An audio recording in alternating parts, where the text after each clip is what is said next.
Hey guys, tonight we begin with the remarkable persistence of medieval mysteries, stories once dismissed as legend, conspiracy, or drunken monk exaggeration, now unraveling under the cold, quiet gaze of modern science.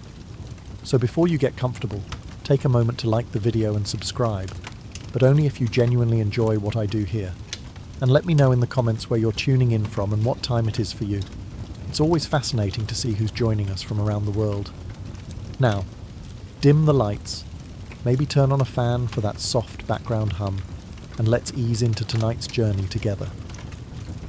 Lincoln Cathedral, that grand Gothic pile where medieval England tried its absolute best to impress God with flying buttresses, stained glass and stonework so dramatic it might have been designed by a stressed-out theatre kid with a chisel. In the 1960s, beneath this architectural flex, archaeologists unearthed a skeleton. Naturally, everyone assumed it was a monk, because what else would a dead guy be doing under a medieval cathedral? Yoga. Except, this one was all wrong. No robes, no sacred trinkets, no dramatic arms crossed in holy resignation pose. He looked less like Brother Gregory and more like Steve who got lost on the way to Canterbury. He was buried face down, with the haphazard grace of someone hidden during a panic. Which, in medieval England, could mean anything from heresy to sneezing too close to the bishop. And then science got involved, specifically isotope analysis, aka bone T reading. Turns out, our mystery skeleton wasn't local at all. He was Scandinavian, which explained the sturdy bones, worn knees, and the faint echo of longboat chants when the wind blew through the crypt. This guy was a pilgrim, not a monk. He had walked, all the way from Northern Europe, probably hoping for a miracle, or at least a decent relic. He ended up collapsing somewhere near the cathedral. Whether from divine rapture or medieval shin splints, no one knows. He was buried beneath the church, likely because the clergy couldn't just toss a Scandinavian corpse in the street. That's bad PR. But they didn't exactly roll out the sacred burial wine either. He got a low-key hole and a shrug. For centuries, people thought he'd done something disgraceful. Turns out he just believed a little too hard and had no idea how much walking was involved. Classic pilgrim behaviour. The real mystery. How this guy survived all that distance on a diet of salted fish and questionable bread and still didn't get canonized. So no, he wasn't a monk. He was just extremely tired. Moral of the story? If you're going to walk across Europe for spiritual reasons, at least wear a name tag that says, not a heretic, just devoted. Once upon a time, in a land of history books and bad haircuts, there lived a king named Richard III. You may remember him as the hunchbacked villain from Shakespeare's play, the guy who shouted, a horse, my kingdom for a horse. Which, to be fair, sounds like the kind of thing you say after realising Uber doesn't exist yet. But for centuries, Richard III's remains were missing. Vanished. Disappeared somewhere between the Battle of Bosworth and someone sweeping up the royal battlefield like, yeah, we'll just deal with this later. Well, it turns out later meant over 500 years. Enter a parking lot in Leicester. Yes, not a castle, not a crypt, not even a suspicious-looking well. Just your average boring car park behind a city council building. Apparently that's where royal dignity goes to die. In 2012, a group of very determined archaeologists, armed with ground-penetrating radar and, frankly, a shocking level of optimism, decided to dig up said parking lot. Why? Because some medieval records vaguely suggested that Richard was buried at the nearby Greyfriars Church, which had since been demolished, paved over, and rebranded as Parking Bay No. 7. They found a skeleton. Male. Late 30s. Skull caved in like he'd lost a very serious argument with a sword. Spine twisted like a medieval IKEA assembly gone wrong. In other words, a perfect match. DNA testing confirmed it. Not with some grand royal relic, but by swabbing the cheek of a Canadian guy who turned out to be Richard's 16 times great-nephew. Imagine finding out you're related to royalty, but only because your great-great-great-granduncle got dumped under asphalt. So yes, Richard III was found under a parking lot, ending centuries of speculation and giving British tabloids the kind of pun material they hadn't seen since Henry VIII's sixth wife. Royally parked? Anyone? The mystery of his grave? Solved. His reputation? Still complicated. But at least he's now reburied with honour, no longer sharing his eternal rest with oil stains and gum wrappers. Discovered in 1912 by a Polish book dealer named Wilfrid Voynich, this mysterious medieval text has puzzled historians, cryptographers, and one very determined guy in his mom's basement for over a century. Written in a completely unknown script and language, it looked like a medieval scholar drank one too many herbal tonics and decided to invent an alphabet, and a plant taxonomy, and possibly a new religion involving naked women in bathtubs. The manuscript itself is a fever dream on vellum. 240 pages of undecipherable writing, bizarre star charts, nude women floating in green goo, and plants that botany professors describe as nope, not real. It's basically what you'd get if a herbalist and an alien collaborated on a colouring book. For decades, people assumed it was a hoax, maybe a prank played on some poor medieval nobleman with more gold than brain cells. Others suggested it was a lost language, or the diary of an extremely eccentric wizard. But recently, drumroll please, artificial intelligence and linguistic analysis actually cracked parts of it. Not the whole thing, of course. That would be too satisfying. But enough to ruin some of the mystery and give the academic world a reason to high-five in Latin. Turns out, the language may be a form of proto-romance, an early offshoot of Latin that no one thought was ever written down. So, basically, medieval slang, like finding out someone carved LOL into a monastery wall in the year 1420. Some phrases were decoded: herbal remedies, female health tips, a medieval zodiac, which means the Voynich manuscript isn't a map to the Holy Grail or instructions for time travel. It's more like a 15th century wellness blog. Gwyneth Paltrow, but make it parchment. So yes, the mystery is kinda solved. It's not nonsense. It's just health advice written in a dying dialect, illustrated by someone who clearly had very specific feelings about bathtubs. The real question is, who wrote it? Why? And did they ever imagine people in the year 2024 would still be squinting at their herbal doodles like it held the secrets to the universe? Probably not. But hey, at least we know it wasn't just medieval gibberish. It was meaningful medieval gibberish. Somewhere in 12th century Suffolk, in a sleepy little village called Woolpit, which sounds like either a charming English hamlet or an aggressive sheep trap, 2 children appeared out of nowhere. And we mean nowhere. They just kind of showed up. No parents, no explanation, no TikTok announcement. But the real kicker? They were green. Not metaphorically green, like new to the job, but actually botanically green, like salad, or someone who took the phrase, "you are what you eat," far too literally. According to the chroniclers, and medieval chroniclers never exaggerated obviously, these children spoke no known language, wore weird clothes, and looked like they had just escaped from a very serious painting by Hieronymus Bosch. Naturally, the villagers did the medieval equivalent of a wellness check. They tried to feed them bread and beans. The children refused all food except raw beans, because clearly they were picky and possibly photosynthetic. Eventually they started eating normal food, and, wouldn't you know it, their green hue faded. Turns out being green might have had less to do with aliens and more to do with severe malnutrition. Because if you go long enough without eating anything but beans, apparently your body says, you know what? Let's just go chlorophyll and hope for the best. The boy sadly died soon after, not unusual for the Middle Ages, where eating a suspicious mushroom could be fatal, and so could not eating at all. But the girl survived, learned English, and spilled the metaphorical beans. They came from a place with no sun and eternal twilight, and they were herding their father's cattle when they somehow wandered into Woolpit through a cave. Naturally, the modern explanation is that they were Flemish refugees, kids who fled political conflict, got lost, suffered dietary deficiencies, and got mistaken for forest elves. It happens, especially in England. Let's set the scene. A quiet English church, candles flickering, Latin chants echoing through the stone vaults. The priest is mid-sermon, probably warning everyone about eternal damnation or the dangers of cheese on Fridays. Meanwhile, somewhere in the pews, one peasant teenager is etching a crude doodle of a sword fight on the wall, for posterity, and possibly revenge.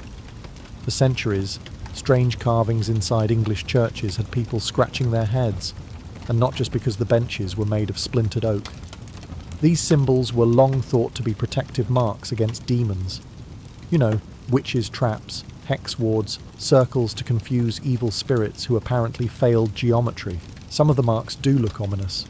Interlocking circles, stars, odd runes, daisy wheels. Yes, daisy wheels. The terrifying flower of doom. Victorian scholars got very excited about these and decided that obviously medieval people were constantly terrified of being dragged to hell by goat-hooved demons during Mass. Which, to be fair, was probably more exciting than the actual sermon. But then came the spoilsports. Modern archaeologists with their laser scanners and rational explanations. After thoroughly documenting over 28,000 pieces of medieval graffiti, they found that, shockingly, many of them weren't demonic in nature at all. In fact, some were just names, or drawings of ships, or swords, or cats. Turns out, church graffiti was often done by regular parishioners, bored, devout, or both, leaving marks for reasons ranging from personal devotion to "I was here, Gerald, 1378. Some were votive symbols, requesting protection or commemorating prayers. Others were probably the medieval equivalent of carving your crush's initials into a school desk.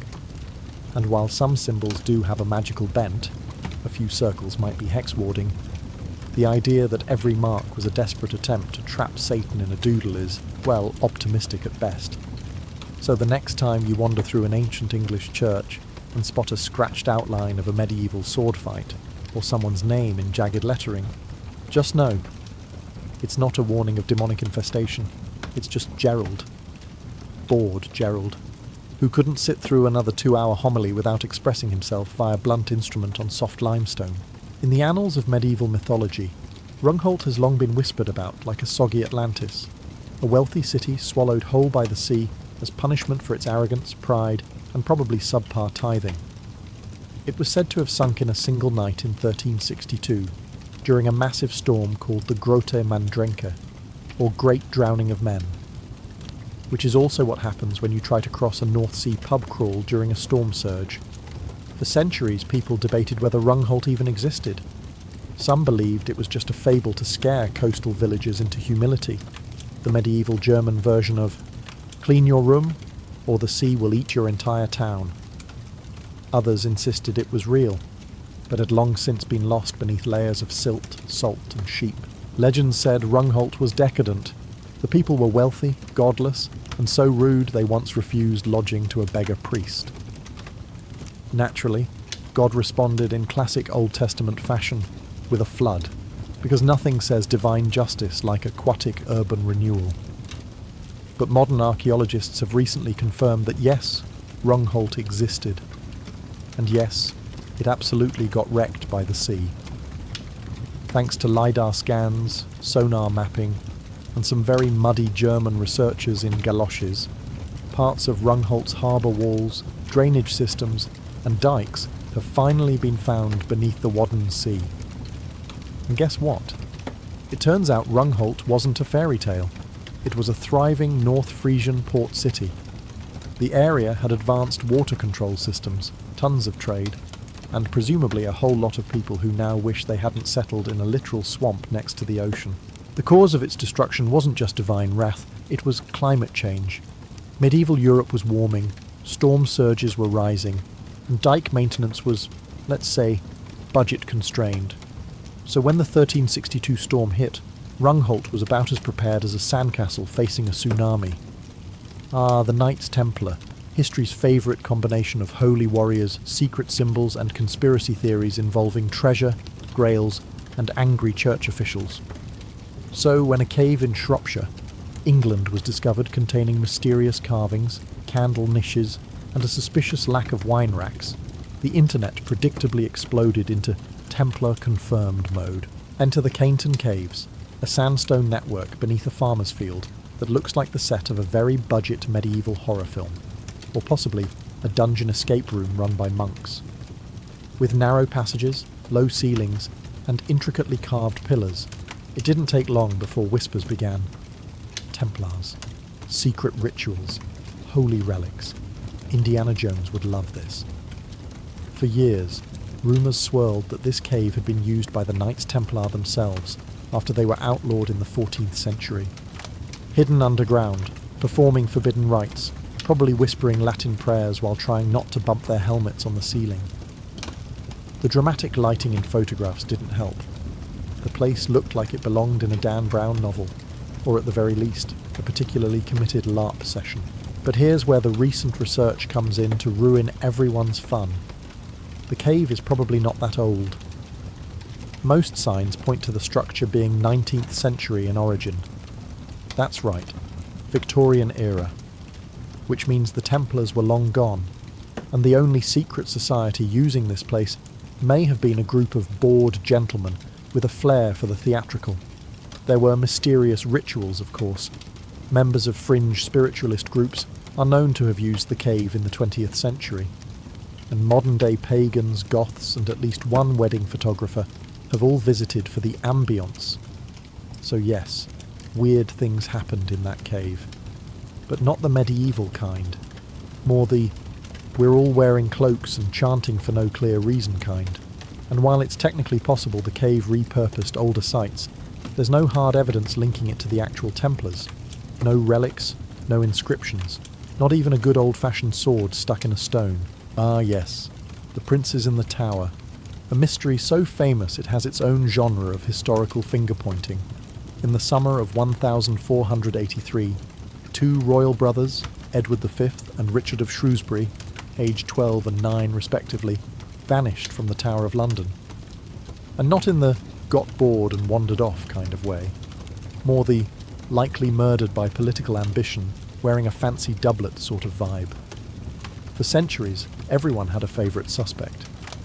Richard III, their charmingly hunchbacked uncle, topped the charts as the likely culprit. After all, he was the one who locked them up for their protection and then mysteriously became king, which is always a suspicious career move. But then you've got Henry VII, who defeated Richard and married the prince's sister, conveniently uniting the family line and ensuring that if anyone asked too many questions, there were no royal nephews left to challenge him. He also may have quietly disposed of the bodies, because why let your rival keep the murder spotlight? Now, fast forward to 1674, when workers at the tower dug up a wooden box under a staircase. Inside, two small skeletons, suspiciously child-sized and conveniently unaccompanied by any context or helpful post-it notes.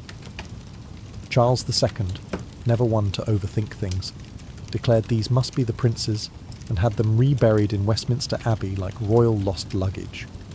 But here's the kicker. Those bones have never been definitively identified.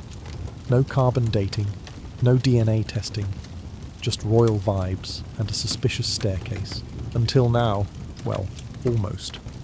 Recent pressure from historians and scientists has pushed the Crown and the Church of England to consider DNA testing the bones, possibly comparing them to known royal descendants.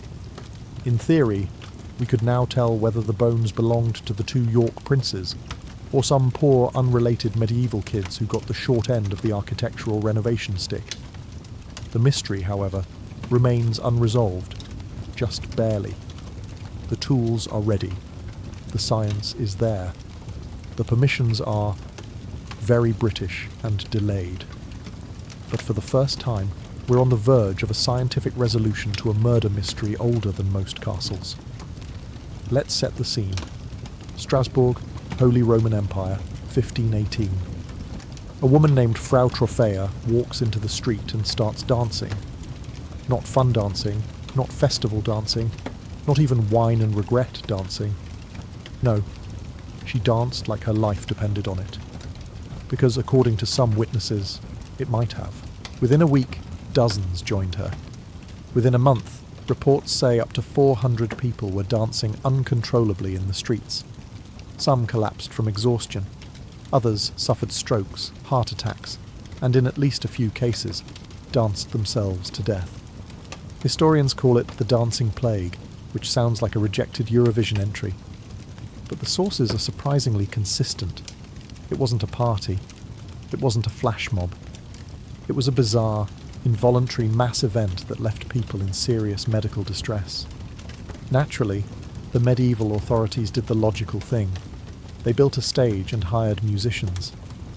Because if people are dying from dancing, clearly what they need is a better beat and more cowbell. That'll fix it. But what was this strange epidemic of boogieing doom? For centuries, people guessed wildly. Some said demonic possession. Others blamed hot blood, because medieval medicine had all the scientific rigour of a horoscope. One theory even involved spider bites, which, to be fair, would make me dance too. Today, however, modern scholars lean toward two more plausible explanations: mass psychogenic illness and ergot poisoning. Mass psychogenic illness, as known as group hysteria, can happen in communities under extreme stress. And Strasbourg in 1518, famine, plague, political instability, and all the makings of a society wound tighter than a lute string.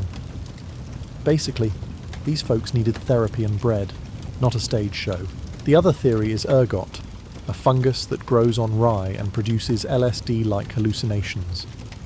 It's the same culprit often blamed for the Salem witch trials. So yes, it's possible these people were tripping hard, and instead of seeing demons, they just felt the irresistible need to groove. Recent re-evaluations of the event suggest a mix of trauma, malnutrition, religious fervour, and possibly toxic bread. A recipe for either a trance state or a medieval EDM festival gone very wrong. Let's talk about a teenage king with leprosy who outlived most of his enemies, ruled with surprising competence, and died young enough to make a rock band jealous. Welcome to the baffling, tragic, and surprisingly dignified story of Baldwin IV, as known as the Leper King of Jerusalem. When Baldwin was diagnosed with leprosy as a boy, everyone assumed he'd die quickly and quietly, preferably off stage and with a generic footnote in history. Instead, he became king at 13, led armies into battle, outsmarted Saladin, and ruled for over a decade, with leprosy, in the 12th century. While everyone around him was busy dying of paper cuts and suspicious cheese. The question that's puzzled historians is, what kind of leprosy did he actually have? Was it really the disfiguring, slow-burning disease we picture from medieval art? Or was it something else? Something exaggerated for political drama, like medieval PR spin. Recent studies suggest Baldwin may have had tuberculoid leprosy, a milder form of Hansen's disease that affects nerves and skin, but doesn't necessarily lead to the full melting face aesthetic. In fact, chronic nerve damage and muscle atrophy could explain why he slowly lost the ability to use his arms and legs, but kept his mind razor sharp. There's also a theory he might have had another neurological disease entirely, something like Charcot-Marie tooth disease, which also causes muscle weakness, limb deformities, and numbness. If true, it would mean that for centuries, people just pointed at a sick teen and yelled, "Leper," the way we now blame Mercury in retrograde. Contemporary accounts describe Baldwin as physically deteriorating, but mentally sharp until the end. He fought battles, arranged diplomatic marriages, and even appointed his own successor, all while being unable to hold a sword or mount a horse without assistance. So what really killed him? Most likely complications from progressive nerve degeneration, infections, and medieval medicine's just throw herbs at it approach. He died at 24, which, for someone managing a crumbling kingdom and his own body falling apart, was frankly a miracle. So, yes, we've mostly solved the mystery. He wasn't a zombie king or a holy miracle. He was just a deeply unlucky but politically competent teenager in a brutal world. And if that's not the most medieval job description ever, I don't know what is. Somewhere in medieval Europe, a convent cemetery was being excavated by modern archaeologists expecting the usual: bones, rosary beads, and maybe a humble shoe buckle or two. Instead, what they found was a female skeleton buried in a religious habit, clearly a nun, whose grave contained not one, but two skeletons. Hers. And that of a newborn infant nestled against her ribs. Well, that's awkward. Naturally, this sent scholars spiralling into speculation. Had she been the victim of assault? Was it a secret affair with a priest? Did the cloistered garden have more than just apples growing in secret? Enter ancient DNA testing, the 21st century equivalent of medieval confession, only less forgiving. Genetic analysis confirmed the infant was biologically her child. No more, maybe the Virgin Mary sent a miracle theories. This nun had very much broken the vow of chastity, and not with subtlety. Now, to be fair, childbirth in a convent wasn't entirely unheard of. Medieval records are full of monastic scandals, most of which were buried along with the evidence. But finding actual remains? That's rare. So the mystery then became, what happened to her? And why wasn't she punished or excommunicated? Well, the burial told us more than a trial record ever could. She was buried with full religious rites, suggesting the convent forgave her, or more likely, tried to keep things very quiet. Medieval monastic communities were self-governing, and it wasn't uncommon to handle things internally, especially if a scandal might attract attention from the bishop, or, heaven forbid, Rome. Was the child's father a passing knight, a local farmhand, or a particularly persuasive abbot? That part remains unsolved. But one theory suggests rape or coercion may have played a role, based on pelvic trauma, though others argue it could simply reflect complications from childbirth. As with all things medieval, the truth is foggy, sad, and smells faintly of incense. What we do know is this: a nun gave birth in secret, died during labour, and was quietly laid to rest.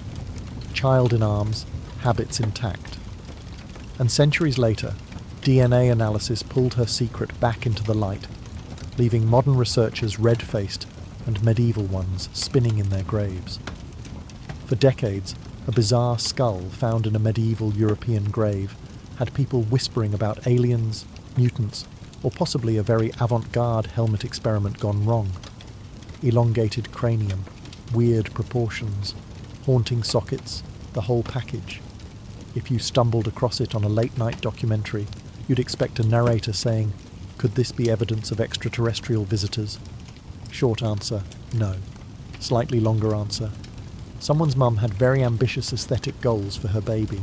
The skull in question had been intentionally cranially deformed, a process where an infant's head is bound with cloth, boards, or little wooden hats to mould it into a specific shape over time. And yes, this was totally normal in some medieval cultures, especially among nomadic tribes or fringe aristocrats who wanted their children to grow up with regal vibes and a forehead that could double as a battering ram. The practice dates back thousands of years and isn't unique to medieval Europe. But what made this particular skull famous was the extreme degree of elongation, the eerie preservation, and, let's be honest, our modern obsession with aliens and body horror. It didn't help that for years the skull was housed in a local museum's mystery cabinet, right next to a mummified hand and a taxidermy fox with two heads. Recent advances in forensic anthropology and DNA analysis finally put the mystery to rest. Scientists confirmed the skull belonged to a woman, probably high status, likely part of the Huns, or another steppe group migrating through Europe during the early medieval period. In other words, no UFO, no curse, no alien baby, just an extremely committed mum and a very cooperative baby. The intention wasn't to make them look strange, but beautiful, according to the standards of the time.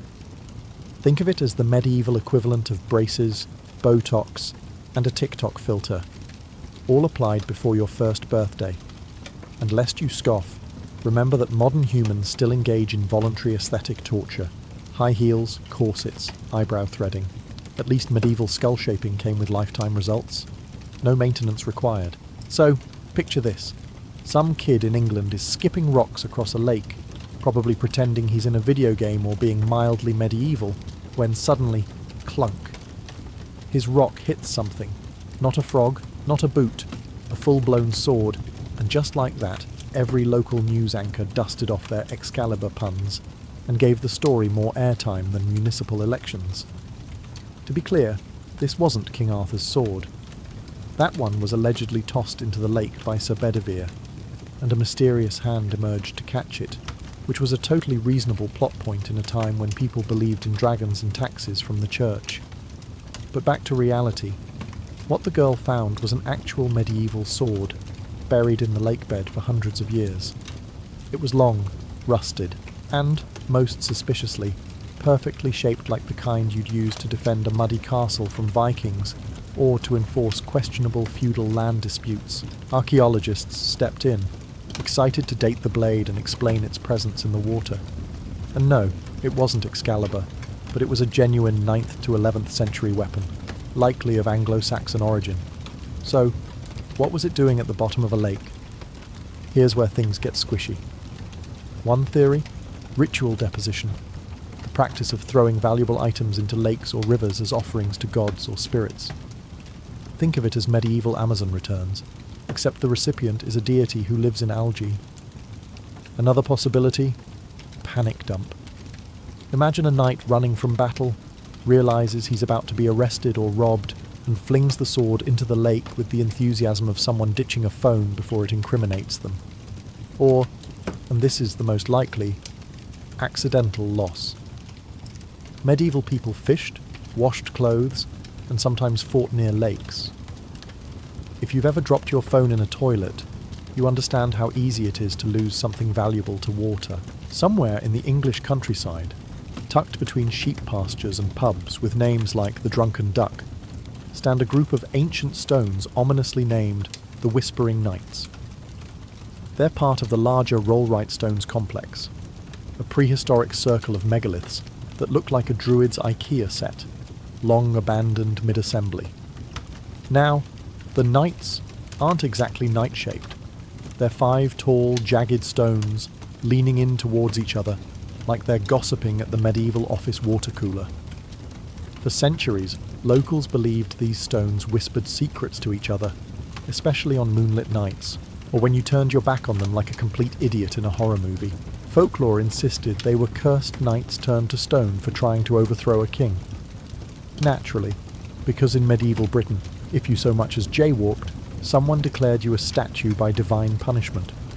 The tale was charming, until scientists showed up and, with the finesse of a buzzkill in a fairy tale, said, "Let's study the geology." So what did modern analysis reveal?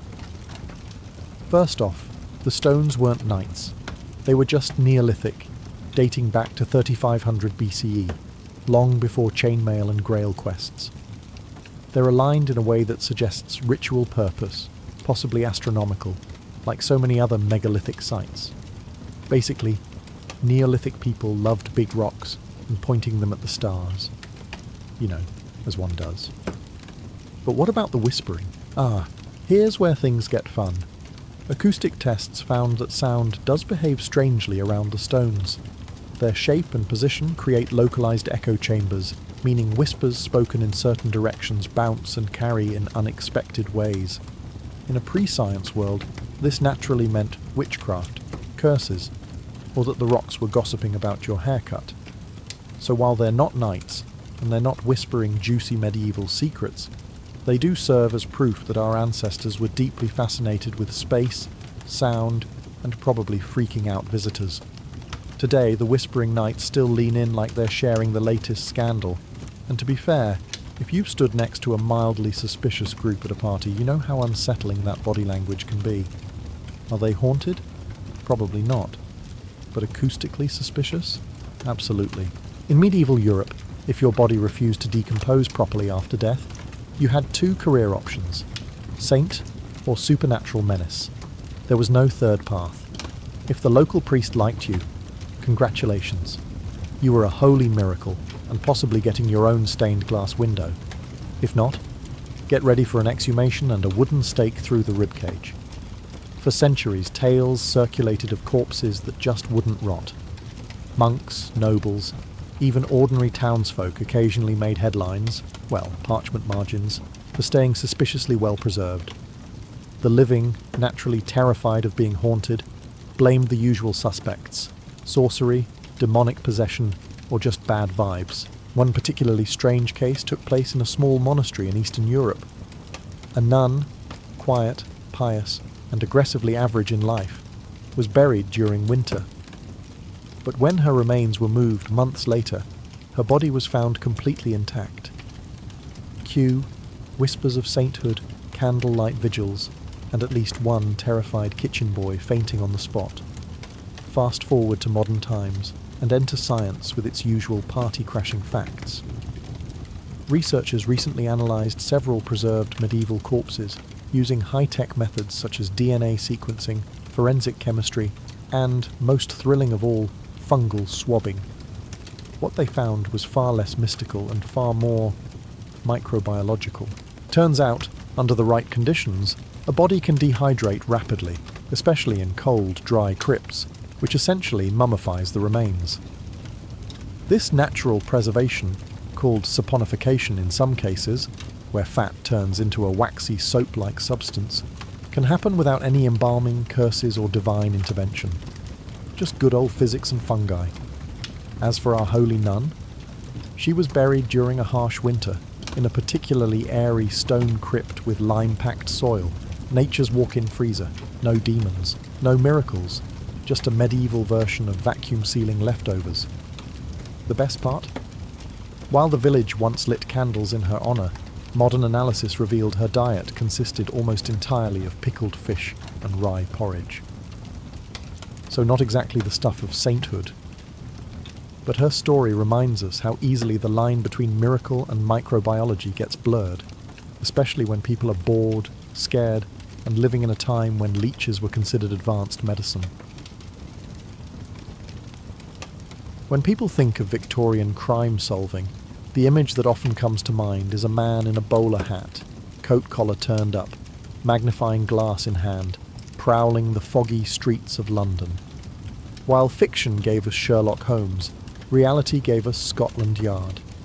The Metropolitan Police was founded in 1829 by then Home Secretary Sir Robert Peel, but it wasn't long before a special branch of detectives was needed. Ordinary constables could keep the peace, but London was swelling into a metropolis of millions, and with it came daring jewel heists, fraud schemes, and brutal murders. These were crimes too complex for a nightstick and a lantern. In 1842, a small detective branch was created at Scotland Yard, just 8 plainclothes officers who were not easily trusted. To the Victorian public, detectives seemed almost criminal themselves.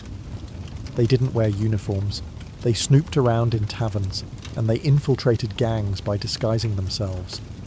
Newspapers sneered at them as spies and slinkers in the shadows. Respectable citizens worried that detectives blurred the line between lawman and lawbreaker. And yet, when a crime truly baffled the public, everyone turned to Scotland Yard. The early detectives had to prove their worth by solving cases that ordinary policing couldn't touch. They pursued master thieves who specialised in safe cracking and art theft, tracked down notorious swindlers who preyed on the gullible with elaborate cons, and even uncovered political conspiracies during a time when fears of revolution simmered across Europe. They were, in effect, pioneers of professional detective work in Britain, though their methods were a mixture of instinct, street smarts, and slowly emerging science. What made Scotland Yard's detective branch remarkable was its transformation from a distrusted experiment to a symbol of authority. By the 1860s and 70s, the Yard men were appearing in courtrooms with evidence that carried more weight than mere rumour. Their work shaped the public's idea of what a detective should be: methodical, sharp-eyed, and unyielding. The Yard's reputation was cemented by high-profile cases like the pursuit of the garroters who strangled victims in dark alleys, or the hunt for conmen who impersonated aristocrats to rob banks. Though they began in suspicion, Scotland Yard detectives became indispensable. By the late Victorian era, they were not just men in plain clothes. They were the very embodiment of a new age of crime solving, where deduction and investigation mattered more than luck and chance. In early Victorian England, murder investigations were often little more than guesswork. A coroner might inspect a body quickly, listen to a few witness statements, and declare a cause of death that satisfied the jury. But as the century unfolded, a revolution began in the morgue. Doctors started to see the corpse not just as a shell of the deceased, but as a book of evidence waiting to be read. This shift marked the birth of forensic autopsies, a practice that would forever change the way crimes were solved. The idea was simple yet groundbreaking. The body itself could testify. Physicians began cutting open stomachs to search for poison, analysing bruises to determine whether injuries were inflicted before or after death, and studying blood patterns to reconstruct the final moments of violence. These practices weren't just grisly rituals. They were the beginnings of a new science. Toxicology emerged as one of the most important fields. Arsenic, known as the inheritance powder for its popularity among would-be heirs, was suddenly detectable through chemical testing. For the first time, a murderer could be undone not by confession or rumour, but by science. The public followed these developments with a mix of fascination and horror. Courtrooms buzzed with excitement when medical experts delivered their findings, brandishing vials and describing chemical reactions that revealed invisible poisons. Newspapers eagerly reported on such cases, turning scientific testimony into a kind of theatre. Suddenly, the grim business of dissection became part of everyday conversation. People realised that crimes once thought unsolvable could now be proven with evidence that could not lie. But the new methods were not without controversy.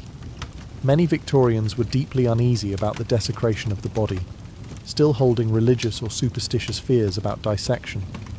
Others questioned the reliability of doctors. Could a man in a lab coat truly be more trustworthy than an eyewitness? Mistakes did happen. In some trials, expert witnesses contradicted one another, confusing juries and feeding skepticism. Yet, despite resistance, forensic autopsies slowly gained acceptance. By the latter half of the century, they had become indispensable to criminal investigations. Inquests were no longer just community rituals of judgment. They were stages where science spoke louder than rumour. The autopsy transformed death from a mystery into a source of hard evidence. In doing so, it gave Victorian detectives a powerful ally, proof drawn not from hearsay, but from the silent testimony of the dead. For most of history, proving someone's identity in a criminal case was an unreliable business. Suspects could lie, witnesses could misremember, and even photographs, though emerging in the Victorian age, were far from foolproof. A clever criminal could simply change his name, grow a beard, or vanish into the fog. But in the late 19th century, a tiny detail, no larger than a fingertip, reshaped the future of crime solving. Fingerprinting was born. The idea that fingerprints were unique was not entirely new. Ancient civilizations had noticed patterns on the fingers, but it was Victorian science that transformed curiosity into proof. In the 1880s, Sir Francis Galton, a cousin of Charles Darwin, began studying fingerprints in detail. He categorized the whorls, loops, and arches that made each print distinct. Galton's work wasn't just academic. It laid the foundation for a system of identification that could stand in court. His studies showed that the odds of two people sharing the same fingerprint were astronomically low, making it the perfect marker of individuality. The first practical use of fingerprints in Britain came in the 1890s, when Sir Edward Henry, then Inspector General of Police in Bengal, developed a classification system that allowed prints to be stored, compared, and retrieved quickly. Known as the Henry system, it was soon adopted by Scotland Yard. Suddenly, identity was no longer based on memory, description, or luck. It was etched permanently in the ridges of a hand. The first major breakthrough came in 1902, just as the Victorian era was ending. A burglar named Harry Jackson was convicted when his fingerprint, left on a freshly painted windowsill, matched the record held by police. It was a quiet revolution. No confessions, no eyewitnesses, just science. The newspapers hailed it as the dawn of a new age, where even the most careful criminal could be betrayed by his own skin. The cultural impact was enormous. To Victorians accustomed to uncertainty, fingerprinting seemed almost magical. as if the body itself carried an unshakable truth. Yet it also carried a chilling message. No matter how clever, no one could escape the forensic eye of the modern police. Fingerprinting bridged the gap between instinctive detective work and hard science. By the century's close, it stood as one of the most powerful tools of identification, a symbol that crime solving had stepped out of folklore and into the laboratory. Before the Victorian era, catching a repeat offender often relied on memory. Constables might remember a bad character by sight, or victims might try to describe a thief's features, but such methods were fallible. A clever criminal could change his clothes, adopt a new name, and vanish into anonymity. The Victorians, obsessed with cataloguing and classification, sought a better way. Thus emerged two revolutionary tools, the mugshot and the criminal record. Photography was still new in the mid-19th century, but police forces quickly saw its potential. By the 1860s, mugshots were being taken in police stations across Britain. These stark, emotionless portraits, front-facing and profile, were designed not to flatter, but to capture. For the first time, a criminal's face could be permanently stored and compared, no matter how many disguises he tried. Newspapers sometimes reprinted mugshots, much to the horror of respectable Victorians who feared the spread of rogues' galleries. Still, the images gave detectives an edge. A face once forgotten could now be remembered forever, but photographs alone weren't enough. Enter Alphonse Bertillon, a French police officer whose system of anthropometry fascinated the Victorians. Bertillon argued that every human body was unique and measurable: arm span, skull length, ear size. By recording these details alongside a mugshot, police could identify repeat offenders with scientific precision. His methods spread to Britain, where Scotland Yard experimented with meticulous record-keeping.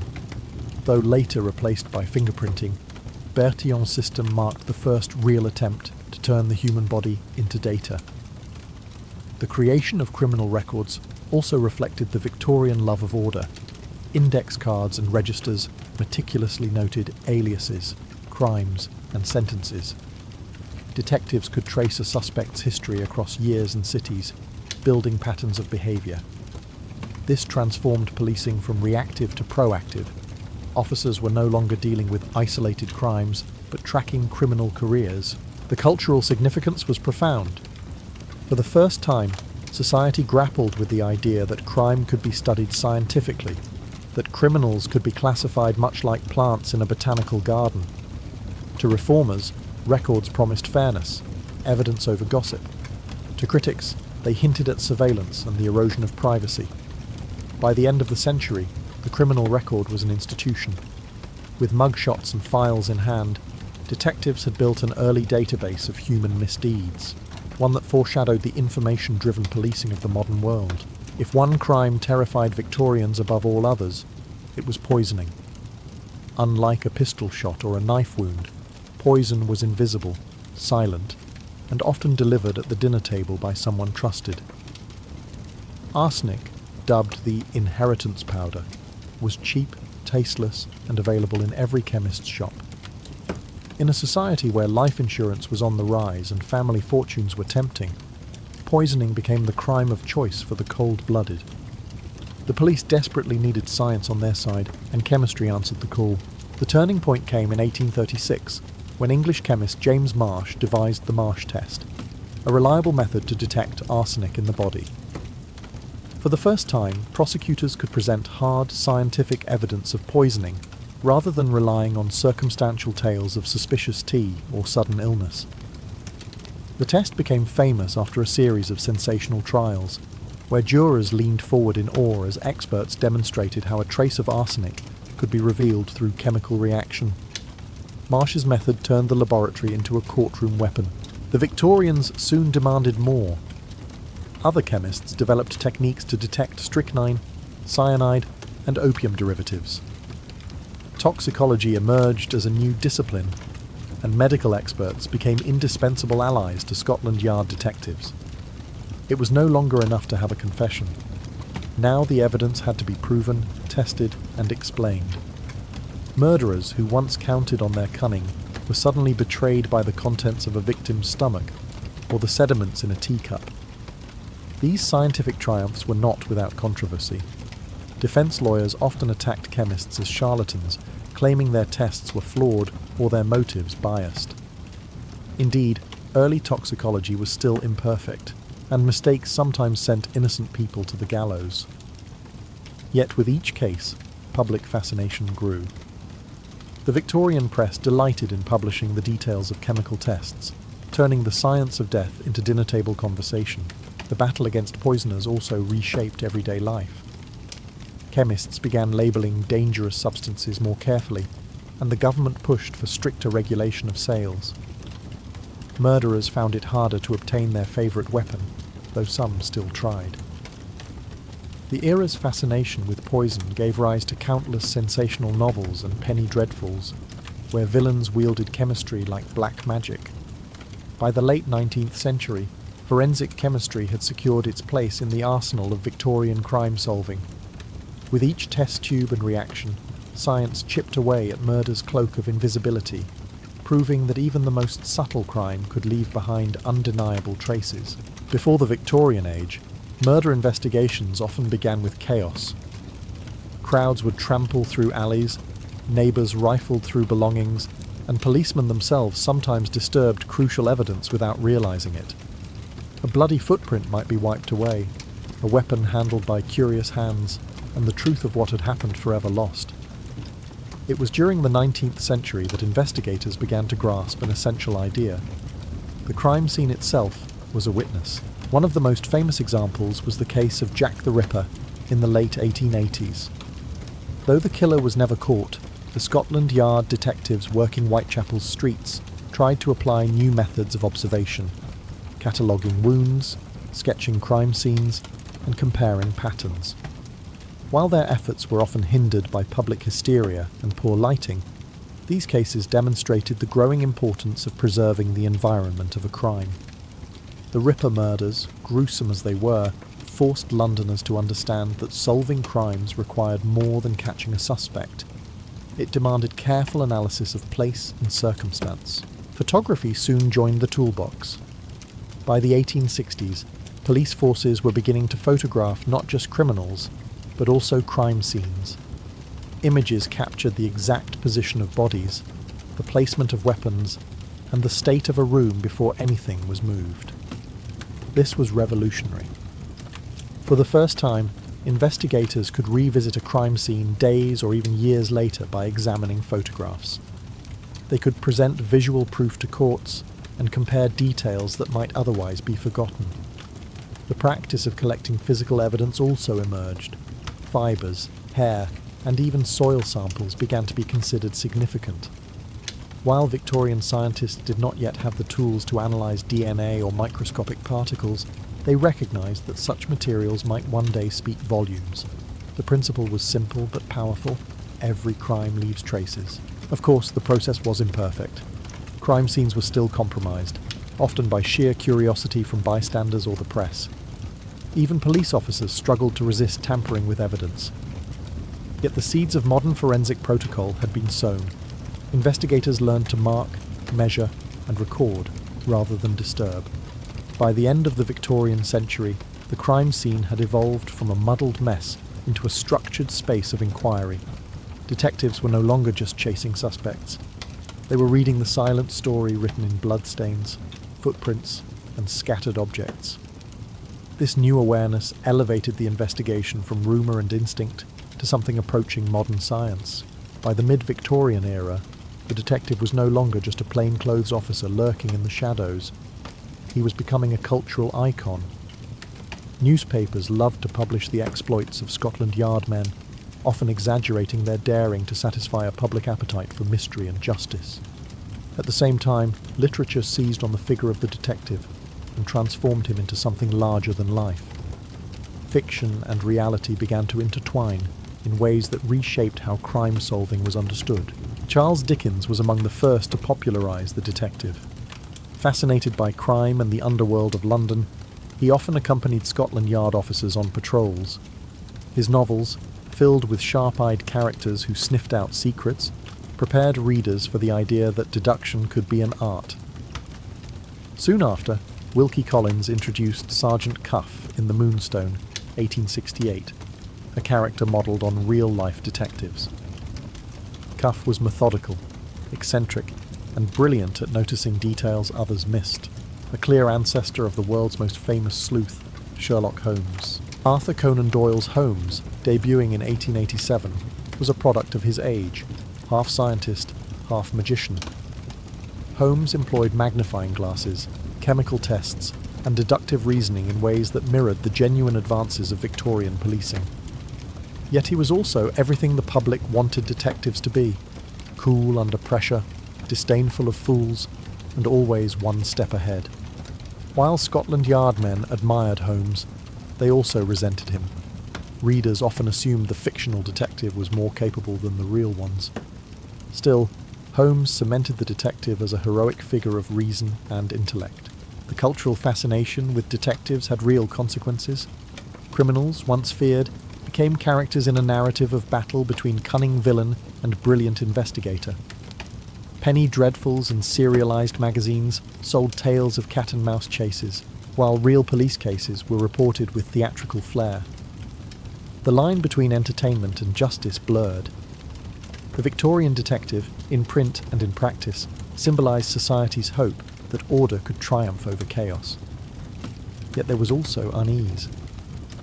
Detectives were seen as necessary, but their methods, disguises, infiltration, constant surveillance, made some Victorians nervous.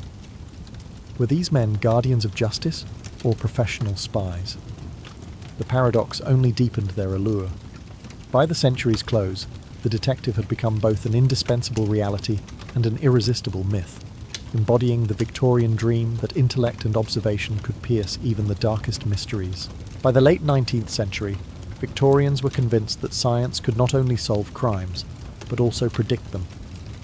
This belief gave rise to an early form of criminal profiling, a mix of anthropology, psychology, and social prejudice that reflected the era's anxieties as much as its ambitions. In an age haunted by urban poverty, violent crime, and the spectre of Jack the Ripper, the idea that one could identify a criminal simply by studying his face or skull was both comforting and terrifying. The roots of profiling lay in phrenology and physiognomy, pseudosciences that claimed the shape of a head or the set of a jaw revealed character. Though discredited today, these ideas had enormous influence in Victorian society. Men like Cesare Lombroso, an Italian criminologist, argued that criminals were atavistic throwbacks to earlier stages of human evolution, recognizable by sloping foreheads, large jaws, or asymmetrical features. His theories spread quickly across Europe and to Britain, where they were eagerly debated in universities, courtrooms, and police circles. At Scotland Yard, detectives began quietly applying such thinking. They were urged to look not just at what a suspect had done, but at what sort of person he was. The Ripper murders in Whitechapel, with their savage brutality, encouraged speculation that the killer must be foreign, insane, or both. Doctors provided psychological sketches of what type of man might commit such acts: solitary, resentful, prone to sexual deviance. While these sketches were crude, they marked the first attempts at understanding criminal behaviour in psychological terms. Profiling also reflected wider Victorian fears. The rapid growth of cities created slums that many middle-class citizens viewed as breeding grounds for vice. Criminal anthropology seemed to confirm these prejudices, painting the poor and immigrant populations as biologically predisposed to crime. Social reformers embraced such theories as justification for controlling or monitoring the urban underclass. Thus, profiling was as much about reinforcing social boundaries as it was about catching killers. Still, amidst the pseudoscience, there were glimmers of genuine progress. Detectives learned to study patterns of behaviour. Repeat offenders often struck in similar places or under familiar conditions. Criminal psychology, however crude, nudged investigations toward understanding motive as well as method. By the end of the Victorian era, profiling had become a controversial but enduring tool. It was both a mirror of society's darkest prejudices and a tentative step toward the modern science of criminal psychology. The Victorians, in their obsession with classification, laid the groundwork for a field that would later evolve into a cornerstone of detective work. By the dawn of the 20th century, the world of policing had been transformed. The Victorians began the century with constables carrying rattles and lanterns, relying on eyewitnesses and coerced confessions. They ended it with detectives using fingerprints, chemical analysis, crime scene photography, and a growing body of forensic science. The transformation was not just technical, it changed the very idea of justice. For the first time in British history, solving crime became less about luck and confession, and more about evidence, science, and procedure. Scotland Yard stood at the heart of this transformation. Its plainclothes detectives, once distrusted as spies, became symbols of modern policing. Their methods inspired admiration abroad, from Paris to New York, where police forces began adopting British practices. Even when cases ended in failure, such as the unsolved Jack the Ripper murders, the public recognised that detectives had tried to apply systematic reasoning rather than superstition or mob justice. This approach marked a decisive step toward professionalism. Victorian innovations also left an enduring cultural legacy. Literature, theatre, and newspapers turned detectives into heroes of rationality. Sherlock Holmes embodied not only the spirit of deduction, but also the Victorian belief that science could conquer mystery. Readers thrilled at the idea that even the darkest crimes could be unravelled by observation and intellect. That confidence in reason spilled over into real policing, reinforcing the idea that science and order would triumph over chaos. But the legacy was not without shadows.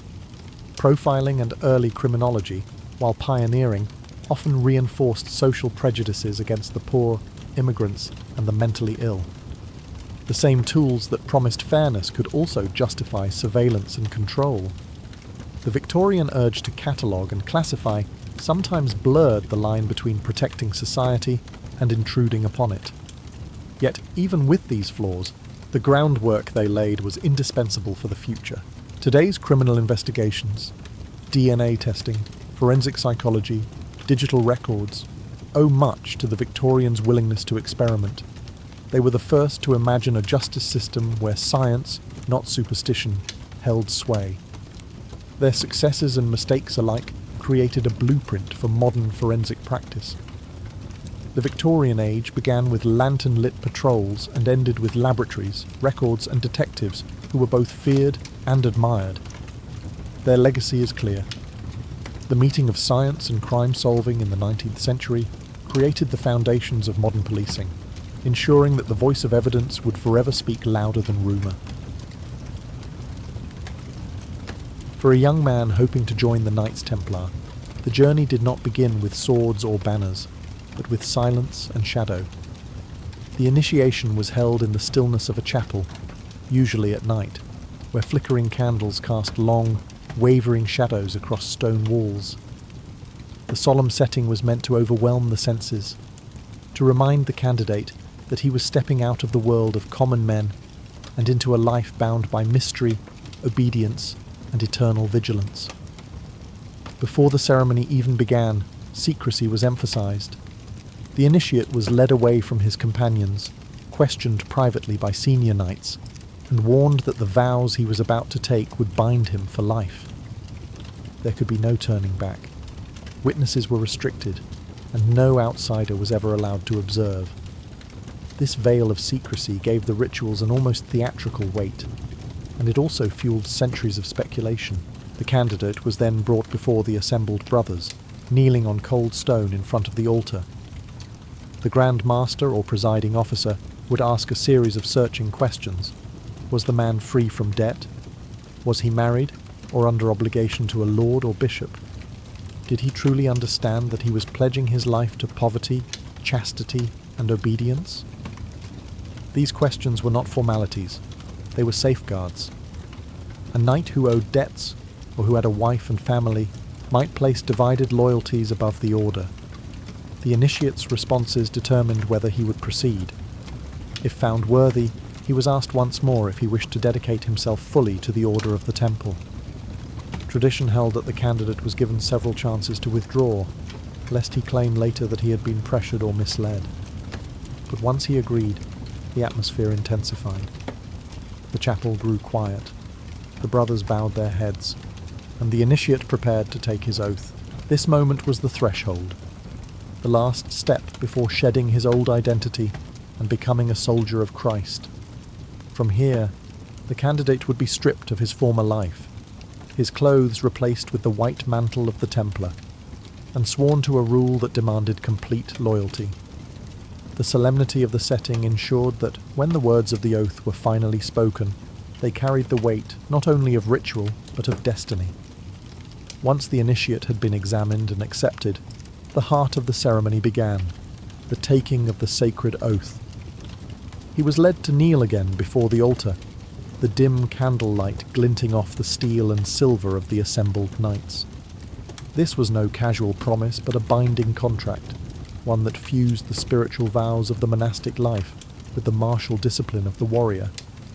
Poverty, chastity, and obedience, these were the pillars upon which the order stood, and they would define every aspect of the initiate's future. The vow of poverty was the first, and perhaps the most difficult for many knights to accept. These were men often born into noble families, accustomed to wealth, land, and retainers. By pledging poverty, the initiate renounced all worldly possessions. Any wealth he possessed was turned over to the order, which would now provide for him in common. He would own nothing, not even his sword, which was regarded as belonging to Christ and his order.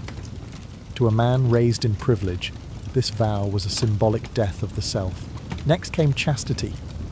In an age where noble lineages and dynasties were preserved through marriage, this oath demanded that the initiate cut himself off from family life entirely. The Templar was to live as a monk, never to marry or pursue women, dedicating his body and spirit solely to God. This vow was often misunderstood by outsiders, who imagined dark or unnatural practices within the order's walls. In truth, it mirrored the vows taken in monasteries across Christendom, but the secrecy of the ceremony fed rumours that the chastity oath masked stranger, more scandalous rites. Finally, obedience bound the initiate completely to the will of his superiors. From this moment onward, his life was not his own. He would march when ordered, fight when commanded, and die if required, without hesitation. The order valued obedience above all, for only through absolute unity could a band of warrior monks function as one body in battle and in faith. As the initiate repeated the words of the oath, the brothers surrounded him in silence. He was no longer merely a man, but a servant of God's temple. The vows stripped him of his past and bound him to a new identity, one that would endure until death, or until the order itself was dissolved. With the vows spoken, the transformation of the initiate moved from words to symbols. Rituals are powerful not only for what is said, but for what is seen and felt, and the Templars understood this well. The most dramatic moment came when the novice was stripped of his worldly clothing and dressed in the distinctive white mantle of the order. To those watching, this was more than a change of garments. It was the outward sign that the man was no longer his own. The mantle itself carried heavy meaning. White symbolized purity of body and soul, a reminder that the knight had sworn chastity and must remain unsullied by earthly desires. In time of war, the mantle was marked with a red cross, the symbol of martyrdom and sacrifice.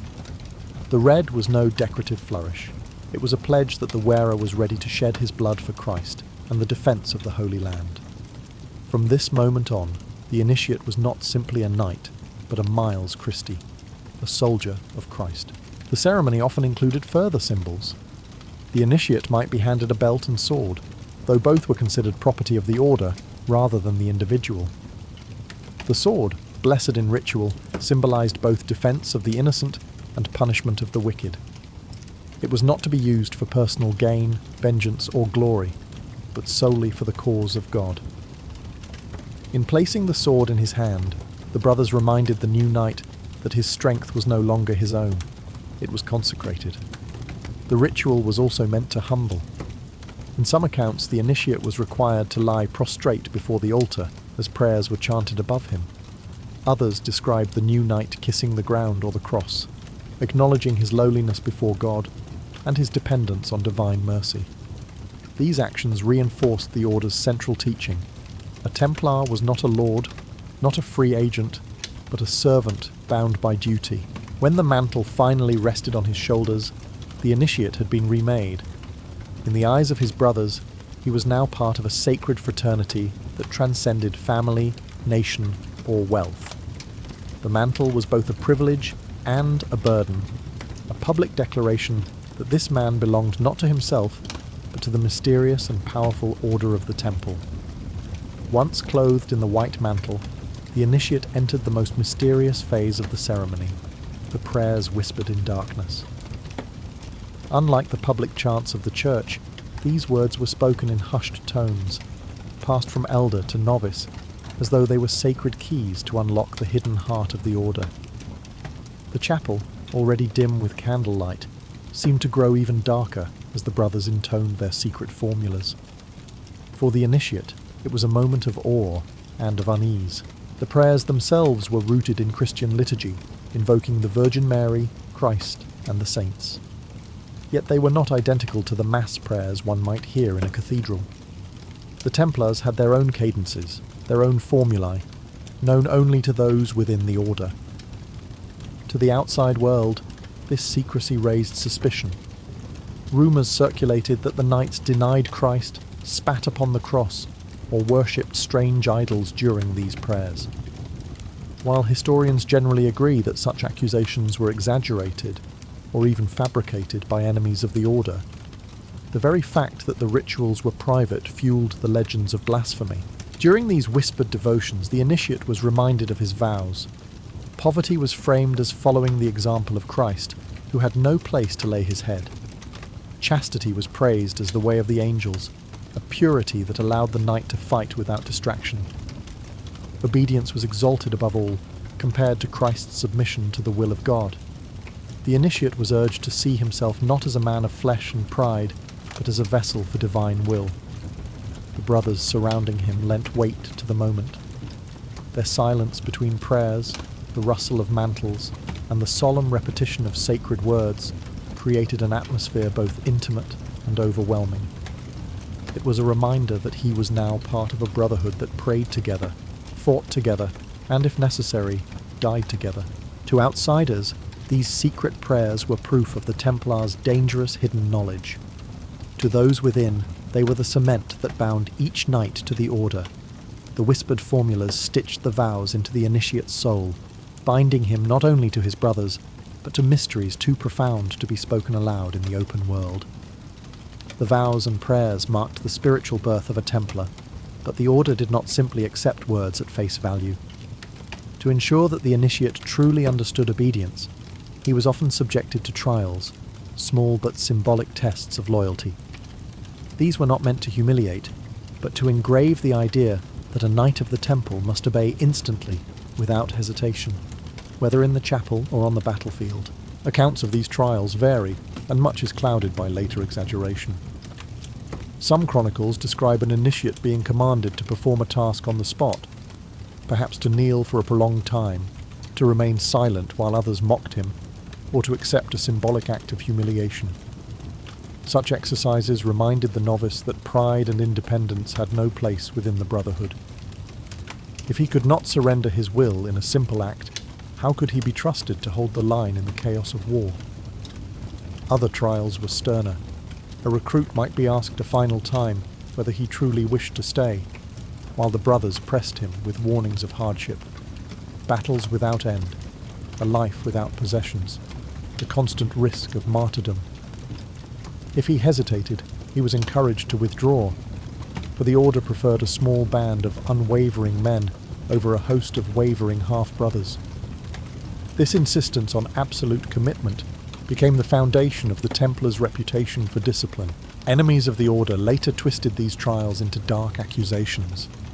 The whispered claim that initiates were forced to spit on the cross or deny Christ almost certainly originated from misunderstandings of symbolic obedience tests. Such rumours fueled the charges of heresy that ultimately destroyed the Templars, though historians today recognise them as propaganda rather than truth. What seems clear is that the trials were meant to strip away hesitation, pride, or fear. and to forge a knight utterly devoted to his brothers and his cause. Once the tests were endured, the initiate was embraced by the Brotherhood. From that moment forward, he was expected to obey every command of his superiors, whether it meant defending a pilgrim on a dusty road, riding into hopeless battle, or enduring captivity without complaint. In the Templar vision of loyalty, obedience was not weakness, but strength, the binding force that allowed hundreds of men to act as one body, wielding the will of God as their weapon. After the tension of vows, whispered prayers, and trials, the mood of the initiation often shifted. To seal the new knight's entry into the order, the brothers shared a ritual meal, a feast that was less about indulgence and more about fellowship. The Templars were strict about food, living under a monastic rule, but in the context of initiation, the table itself became a symbol of unity. The initiate, now clad in the white mantle, was led to join his brothers at a long, simple table. There was no silver, no lavish decorations, no marks of personal wealth. The order ate from common dishes, a deliberate sign that all possessions were shared and no man stood above another. Meat was rare in their diet, allowed only on certain days, so the fare often consisted of bread, beans, vegetables, and watered wine. Yet for the new knight, sitting among men who had fought at Jerusalem, Antioch, or Acre, the meal carried a weight beyond the food itself. The ritual feast also reinforced discipline. The Templars followed strict rules even in dining. Silence was kept, readings from scripture accompanied the meal, and no knight was permitted to glance at another's portion with envy. Eating was a sacred act, reminding the order that even the smallest daily routines were done in service to God. For the initiate, it was a lesson in humility. He was not joining a band of glory-seeking warriors, but a disciplined brotherhood bound by rule. There was also joy in this moment. While the vows and trials tested the initiate's resolve, the feast welcomed him fully as a brother. Here he was no longer an outsider, but part of the company, breaking bread with men who had sworn the same oaths and endured the same sacrifices. The act of sharing food was itself a ritual of trust, for knights at table were knights at peace. To outsiders, tales of Templar banquets became distorted into rumours of secret feasts where heresy was practiced in shadow. In reality, these meals were austere, monastic, and symbolic. They were the opposite of indulgence. They embodied unity and discipline. The feast reminded the initiate that from this day onward, every action, from prayer to battle to breaking bread, was done in the company of his brothers and under the gaze of God. Among all the vows spoken by a new Templar, few carried as much weight as the oath of secrecy. Poverty and chastity set him apart from the world, obedience bound him to his brothers, but secrecy shielded the order itself. Without it, the Templars could not maintain their mystique, their unity, or their security in a hostile world. The initiate was warned in stark terms. The words and rites he had witnessed must never be repeated outside the walls of the order. To reveal them was to betray not only his brothers, but God himself. In some accounts, the vow of secrecy was accompanied by gestures of finality, placing a hand on the Gospels, kneeling before the cross, or touching sacred relics. These physical acts etched the vow deep into the memory of the knight. The penalty for betrayal was never spelled out in detail during the ceremony, but the implication was clear. Excommunication, dishonour, and eternal damnation awaited anyone who broke his word. The Templars believed secrecy was not just a matter of discipline, but of survival. The order operated across Europe and the Holy Land, handling vast sums of money, military strategies, and sensitive negotiations. If such matters slipped into the wrong hands, be they kings, rival lords, or enemy armies, the results could be disastrous. It was this cloak of secrecy that fed suspicion among outsiders.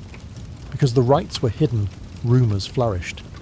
Whispers spread that the knights worshipped strange idols, spat on the cross, or engaged in obscene rituals behind closed doors. The very oaths that were meant to protect the order ended up painting it as sinister in the imagination of its enemies. Centuries later, these accusations would be weaponized in trials that led to the destruction of the Templars. For the initiate, however, the vow of secrecy was not sinister, but sacred.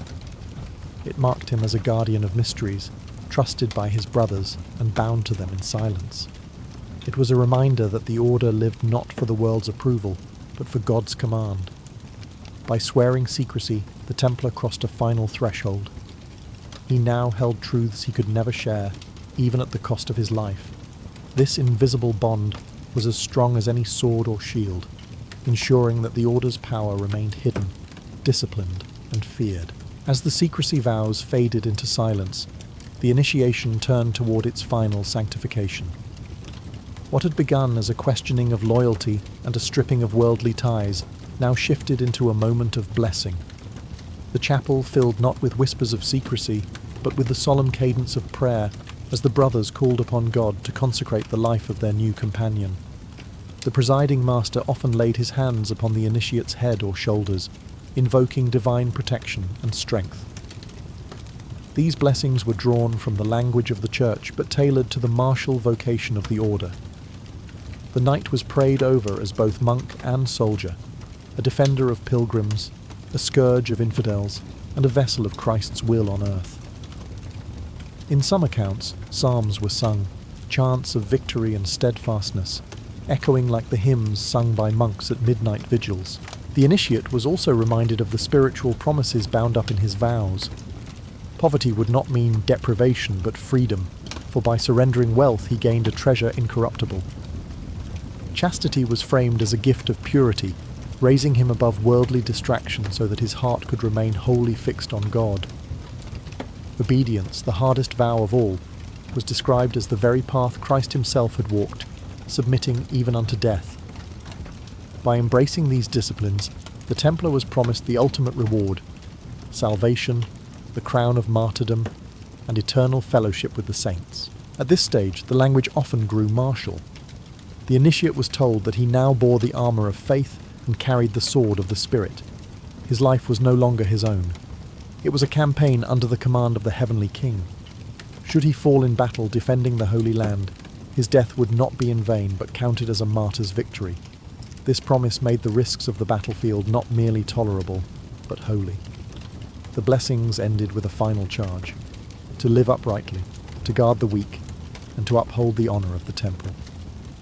The assembled brothers then responded with prayers of welcome, sealing the initiate not only to vows of duty, but to a vision of eternal reward. From that moment onward, his path was marked not by chance, but by destiny, sanctified by both ritual and divine promise. With vows spoken, mantle bestowed, and blessings given, the final act of initiation bound the new knight not only to God, but to his brothers. This moment was less about ritual words and more about human connection, the embrace of fraternity that turned the initiate from an outsider into one of the order's own. The senior knight, often the master or commander of the house, would step forward and welcome the initiate with the kiss of peace, a gesture drawn from monastic tradition and the wider church. It was usually given on the cheek or shoulder, a sign of equality and reconciliation. One by one, the other knights followed suit, offering the same embrace. For the new member, this was a powerful signal. He was no longer alone, no longer a stranger kneeling in shadows. He now shared the same destiny as every man in that chapel. The ceremony closed with words of brotherhood. The initiate was reminded that the temple was a family, stronger than blood, bound together in prayer and battle. From this day forward, he was to eat at their table, ride under their banner, and share both their hardships and their glories. The order demanded much: poverty, chastity, obedience, and secrecy. But it gave in return the unbreakable fellowship of men who lived and died together. After the formal embrace, the new knight was often led to his place among the others, as though he had always been there. His name was recorded in the rolls of the house, a written sign that his life was now woven into the history of the temple. He had become part of something larger than himself, an international brotherhood stretching from castles in Europe to fortresses in the Holy Land. The embrace carried a weight beyond the moment. To betray the order would now mean betraying not only vows and symbols, but the faces of the men who had welcomed him. To fight bravely was to honour them. To falter was to let them down. The embrace was not just welcome, it was a lifelong reminder that loyalty was owed not only to God, but to the brotherhood of the temple. Thus ended the initiation. What began in secrecy and solemn testing concluded in fellowship. The knight rose from the chapel floor no longer merely a man, but a Templar, clothed in vows, strengthened by blessings, and embraced by a brotherhood that promised both earthly unity and eternal reward. When the Knights Templar first emerged in the early 12th century, they were not known as builders. Their mission was simple: protect pilgrims travelling to the Holy Land. Yet almost immediately, they recognized that swords alone could not secure the highways of faith. Roads could be patrolled, but safe havens were essential.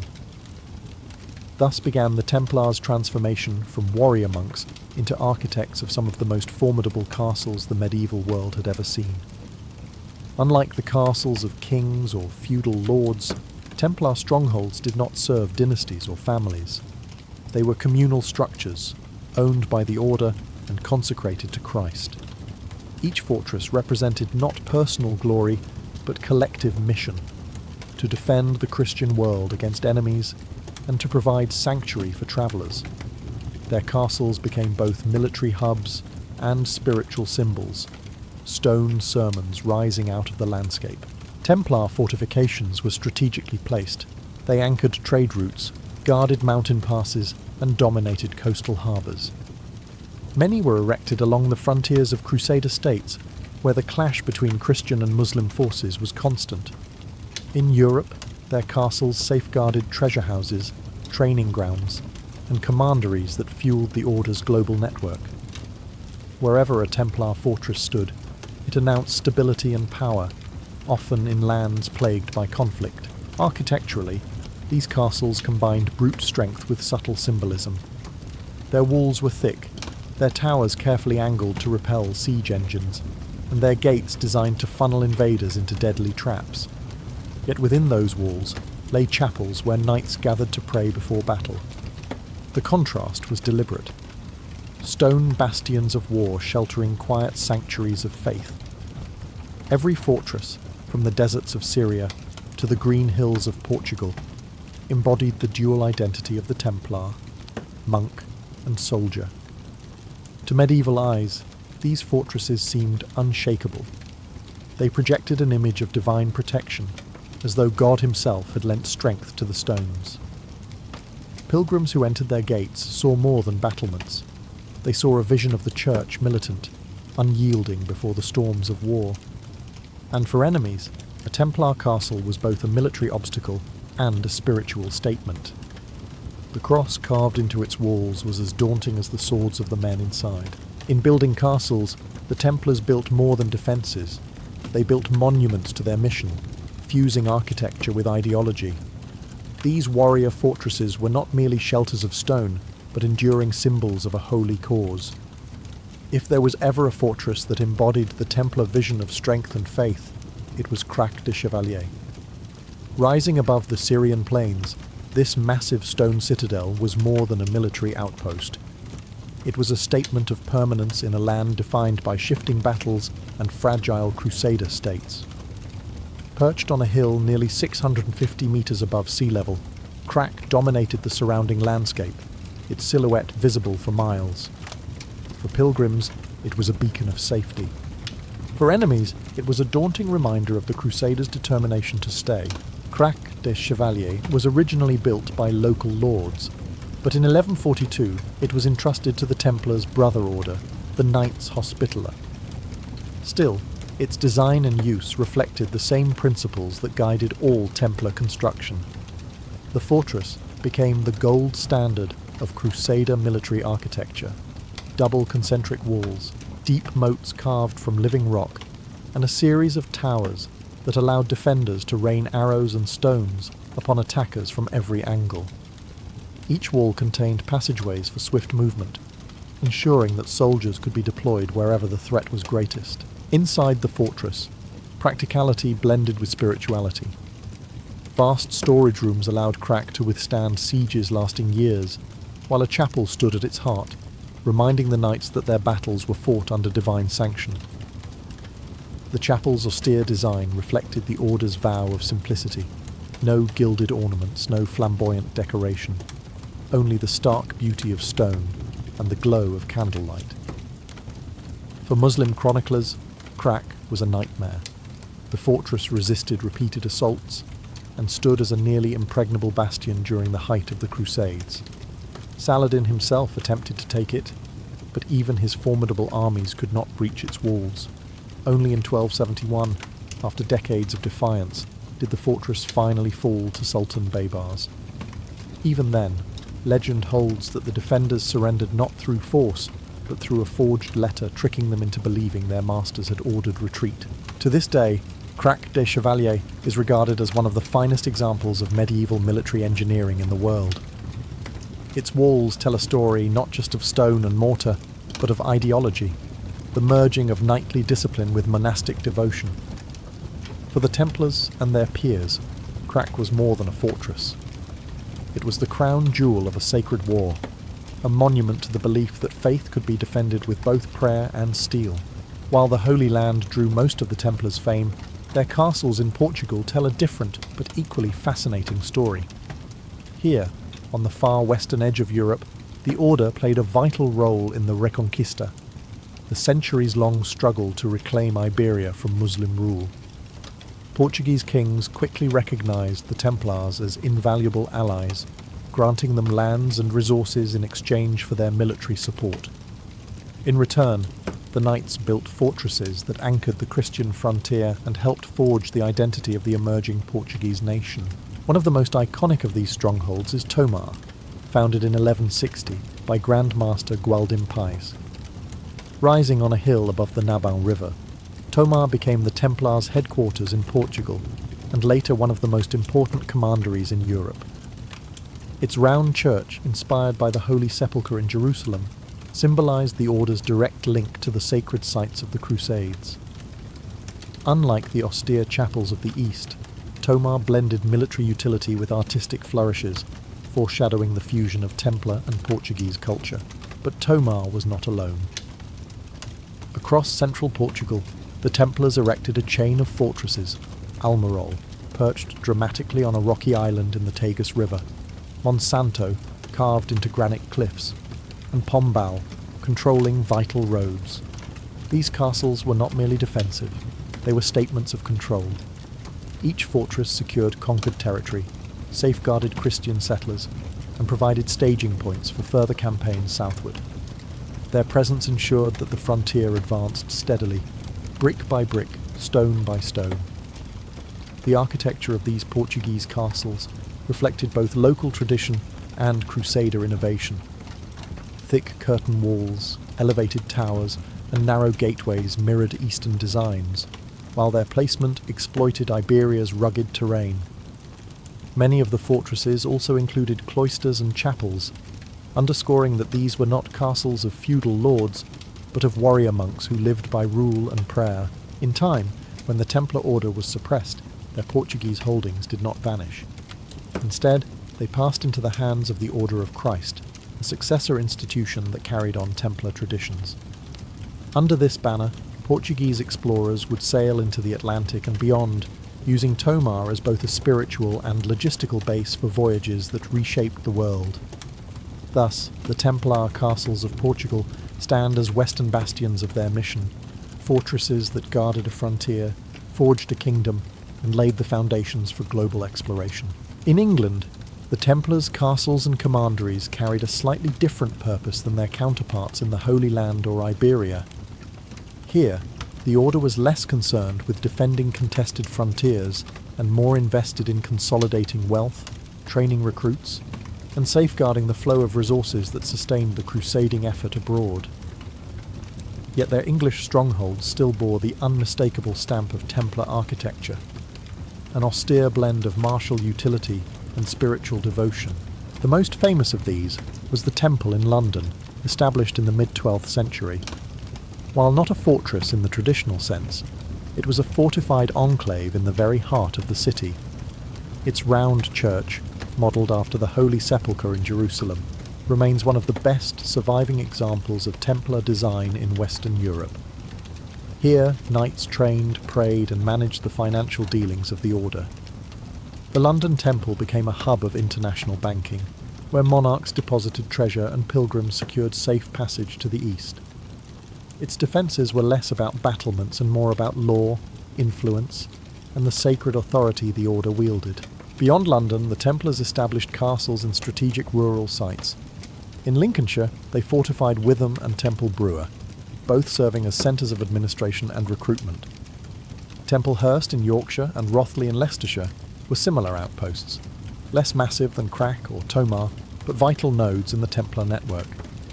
Each included a chapel, cloisters, and barns, combining monastic simplicity with military readiness. Their defensive features were modest, moats, walls, and towers, but their role was crucial: to collect rents, train knights, and funnel wealth toward the crusading front. These English sites reveal another dimension of Templar architecture: symbolism. Round churches, echoing the shape of Jerusalem's most sacred shrine, created a direct architectural link between England and the Holy Land. For medieval worshippers, entering such a space meant stepping into a small fragment of Jerusalem itself. The walls of these churches were plain, but their geometry carried powerful meaning, suggesting unity, eternity, and divine perfection. Though few of England's Templar castles rivaled the scale of Crac de Chevalier or Tomar, their influence was no less significant. They stitched the order into the social and economic fabric of the realm, ensuring that English wealth and manpower flowed eastward in support of the crusading cause. Today, the surviving round churches and ruins of preceptories stand as quiet reminders that the Templar mission was global, stretching from the deserts of Syria to the heart of London. If the Holy Land was the battlefield of the Templars, France was their heartland. It was here that the order was born in the early 12th century, and it was in French soil that many of its most important commanderies and fortresses took root. Unlike the massive bastions of the East, French Templar sites often combined the functions of monastery, manor, and fortress. They were centres of administration and recruitment, but their architecture still bore the unmistakable character of an order that lived by the sword and the cross. One of the most notable sites was the commandery of La Couvertoirade in southern France. Surrounded by rugged plateaus, it became a fortified village where knights and local inhabitants lived side by side. High stone walls, towers, and a formidable gate protected not just the knights, but also the community that supported them. Within the walls stood a chapel, barracks, and storage houses, practical, austere, and utterly Templar. The fortress reflected the dual purpose of the order, to defend and to provide sanctuary. In central France, places like Arville and Paynes served as training grounds for recruits. These were not sprawling castles like Crac de Chevalier, but self-contained compounds with chapels, halls, and defensive walls. They reflected the order's disciplined lifestyle: simple quarters, communal dining, and constant readiness for military service. Every structure was designed to remind the knights of their vows. No luxury, no excess, only what was necessary for devotion and defence. French Templar sites also played a vital financial role. They stored donations, managed estates, and provided the wealth that funded campaigns in the Holy Land. For this reason, many commanderies were fortified not against armies, but against bandits and rival lords who might be tempted by the treasures within. The architecture was pragmatic: walls, towers, and moats that deterred opportunistic raids while projecting an aura of authority. Yet beyond stone and mortar, these castles carried symbolism. The chapels, often plain but geometric, echoed the simplicity of Cistercian design, linking the Templars to the wider reform movement of the Church. The round structures, when present, evoked the Holy Sepulchre, reinforcing the order's spiritual mission. France was also where the Templars met their tragic end. Castles that had once symbolised strength became prisons, when King Philip IV turned against the order in 1307. Many were confiscated, repurposed, or abandoned. Still, the ruins of French commanderies whisper of the days when the Templar network stretched from humble farms to impregnable strongholds, all united in service to a cause greater than any single kingdom. In Spain, the Knights Templar were drawn into one of medieval Europe's longest and most defining struggles, the Reconquista. Here, castles were not just symbols of power. They were critical tools of survival on a frontier that shifted constantly between Christian and Muslim control. Spanish kings welcomed the Templars, granting them vast tracts of land in exchange for military service, and the order responded by raising fortresses that anchored the Christian advance. One of the most iconic of these was the Castle of Ponferrada in Leon. Originally a Roman outpost, it was rebuilt and expanded by the Templars in the late 12th century.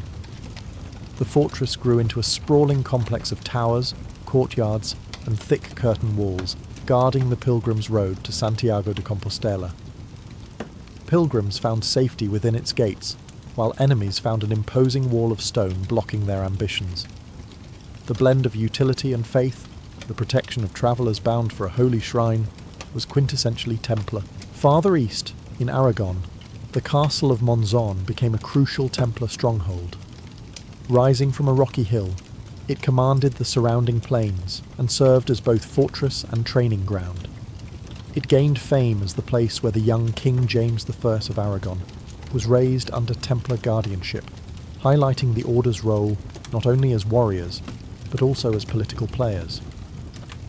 Monzon's design reflected their disciplined style: massive walls, rectangular towers, and austere interiors punctuated by chapels that reminded the knights of their vows.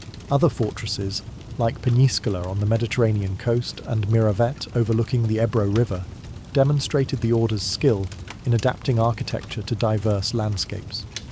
Peñíscola rose dramatically from a rocky promontory surrounded by sea, while Miravet's layered walls and Romanesque chapel created a commanding presence above fertile valleys. Each fortress was tailored to its environment, yet carried the same message. The Templars were immovable defenders of Christendom. The Spanish Templar castles reveal the order's dual role in Iberia. They were guardians of borders and protectors of pilgrims, but they were also instruments of colonization, securing new territories for Christian settlement. When the order was dissolved in the early 14th century, many of these fortresses passed into the hands of rival military orders such as Calatrava or Montesa, ensuring their continued use in the Reconquista. Today, their ruins still crown Spain's hills and coastlines, reminders of an age when the cross and the sword were carved not only into history, but into the very stones of the land. Beyond the towering presence of Crac des Chevaliers, the Templars maintained a network of castles across the Holy Land that embodied their mission: to secure pilgrim routes, defend Christian enclaves, and project authority deep into contested territories. Each fortress was a statement of endurance, a declaration that the Knights of the Temple were not temporary crusaders, but permanent guardians of Christendom in the East. One of the most important of these was Safed, perched high in Galilee. Rebuilt by the Templars in the mid-13th century, it commanded sweeping views over valleys and trade routes. Safed was more than a military post. It was an administrative centre, complete with living quarters, storerooms, and a chapel. Its altitude made it nearly unassailable, a fortress in the sky that reminded both allies and enemies that the Templars were watching from above. In the deserts of Jordan, the castle of Kerak stood as another bastion. Although primarily held by other Crusader lords, the Templars often cooperated in its defence. Its massive walls and deep dungeons symbolised the brutal realities of frontier warfare. Further north, at Bagras and Tortosa, Templar castles guarded crucial mountain passes and coastal lines, creating a chain of strongpoints that supported both trade and military movement. Each fortress worked not in isolation, but as part of a larger system, allowing the order to respond rapidly to threats. These Holy Land castles shared common features: concentric walls, narrow gates, and towers positioned for maximum defence. Yet within their hard exteriors lay chapels that anchored the knight's spiritual life. Daily prayers and masses punctuated the routines of garrison duty, reminding the brothers that their labour was as much service to God as it was to strategy. For Muslim chroniclers, these castles were symbols of foreign intrusion, but also grudgingly admired for their engineering. Siege after siege tested their walls, with some fortresses holding out for months or years before succumbing. Even when they fell, they left behind legends of resistance that magnified the Templars' reputation. Ultimately, the loss of the Holy Land in the late 13th century marked the decline of these castles. Many were dismantled or absorbed into Muslim fortifications. Yet their ruins still cling to hillsides and coastlines, silent witnesses to the age when warrior monks built outposts of both faith and war at the very heart of the Crusades. Templar castles were not merely fortresses of war, they were sermons written in stone. Every arch, wall and chapel was infused with spiritual meaning, reflecting the order's dual identity as both monks and warriors. While their fortifications had to withstand catapults, sieges and fire, their architecture also spoke of obedience, discipline, and the eternal struggle between good and evil. One of the clearest expressions of this symbolism lay in the round churches built within or beside their castles.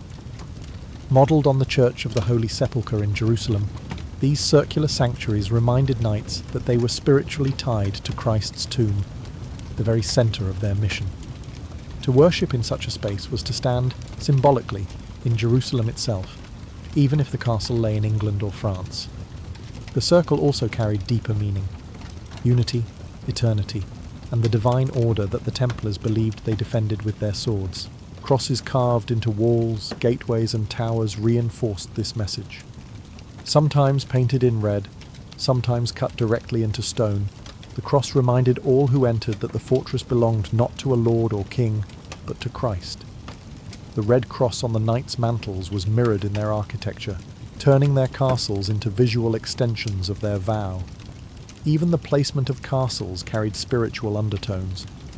High hilltops symbolized divine watchfulness, as if the fortress itself were an earthly counterpart to a heavenly citadel. Castles that guarded pilgrim routes doubled as metaphors of protection, suggesting that the Order's mission was not only military, but also pastoral, guiding souls as well as defending bodies. The interior spaces too reflected monastic discipline. Chapels were often simple, devoid of luxury, their plain walls emphasizing humility.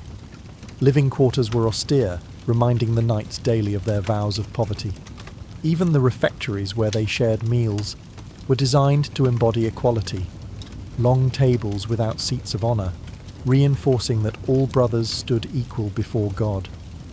To outsiders, this symbolism could appear intimidating, even secretive. The combination of martial strength and spiritual imagery gave rise to rumours of hidden rites and esoteric meanings. Yet to the Templars themselves, the message was clear. Their castles were earthly reflections of a higher divine order. In stone, they proclaimed the union of cross and sword, faith and fortitude. Thus, Templar castles were never just about walls and towers.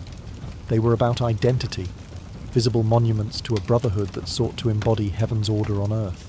When the Templar order was dissolved in the early 14th century, their castles did not vanish with them. Stone has a way of outlasting human institutions, and the fortresses of the temple continued to stand long after the knights themselves were dragged to trial or burned at the stake. Some were seized by kings hungry for wealth and land, others were handed over to rival military orders, and a few quietly crumbled into ruin. Yet, in every case, the legacy of Templar architecture endured. In Portugal, many castles were absorbed by the Order of Christ, the Templars' official successor. Tomar, with its iconic round church, became the spiritual and logistical heart of Portuguese expansion, nurturing the explorers who would launch voyages into the Atlantic and beyond. The very stones that once guarded pilgrim roads now formed the cradle of global exploration. In this way, the architectural legacy of the Templars helped lay the groundwork for the Age of Discovery. In Spain, castles like Monzon, Miravet, and Peñíscola passed to the Order of Montesa or other knightly groups who continued the struggle of the Reconquista. Their walls remained frontiers of war, until the last Muslim strongholds fell centuries later. Even stripped of their original owners, the fortresses carried forward the martial and spiritual mission that had inspired their construction. Elsewhere, the story was darker. In France, many Templar commanderies were confiscated by the crown and repurposed as secular estates. Some became prisons, others administrative centres. The aura of secrecy that had surrounded their chapels and halls only grew in legend, fueling tales of hidden treasures, secret passages, and curses that lingered in the stones. England's round churches, like those in London and Cambridge, survived dissolution by being adopted into the fabric of later institutions. The Temple Church in London, for example, passed into the care of the legal societies that still occupy the area today. The Templar imprint remained not just in architecture, but in cultural memory, symbols of loyalty, mystery, and betrayal. Today, many of these castles stand as ruins visited by tourists, while others still serve as places of worship or community. They remind us that the Templars' story is not just one of trial and execution, but of endurance. Their castles, blending military ingenuity with spiritual symbolism, outlived their builders. In stone, the Templars achieved what they could not in politics: permanence.